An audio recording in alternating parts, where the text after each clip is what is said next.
తెలంగాణలో బీఆర్ఎస్ పనైపోయిందని టీపీసీ చీఫ్ మహేష్ కుమార్ గౌడ్ అన్నారు. బీఆర్ఎస్ లో ఆస్తుల కొట్లాటను ప్రజలంతా చూస్తున్నారని, ఆస్తుల్లో వాటాలు రాకపోవడంతోనే కవిత కొట్లాడుతున్నారంటూ విమర్శించారు.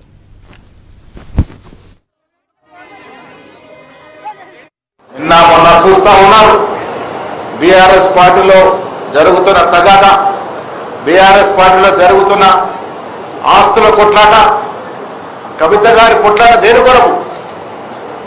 మనకు అవసరమా? కవిత గారు దేనికోసం పోరాడుతూ ఉన్నారు? వాళ్ళ అన్న వాళ్ళ నాయన దోచుకున్న వేల కోట్ల రూపాయల్లో సరైన వాటా రాక ఇలా రోడ్డున పడుతున్నటువంటి పరిస్థితి ప్రజలు చూస్తా ఉన్నారు. నేను చాలా సందర్భాల్లో చెప్పాను, వచ్చే ఎన్నికల నాటికి రాజకీయ ముఖ చిత్రంలో బీఆర్ఎస్ పార్టీ ఉండదు కాక ఉండదు. నిన్న మొన్న చూస్తా ఉన్నారు బీఆర్ఎస్ పార్టీలో జరుగుతున్న తగాద, బీఆర్ఎస్ పార్టీలో జరుగుతున్న ఆస్తుల కొట్లాట, కవిత గారి కొట్లాట దేని కొరకు? మనకు అవసరమా? కవిత గారు దేనికోసం పోరాడుతూ ఉన్నారు?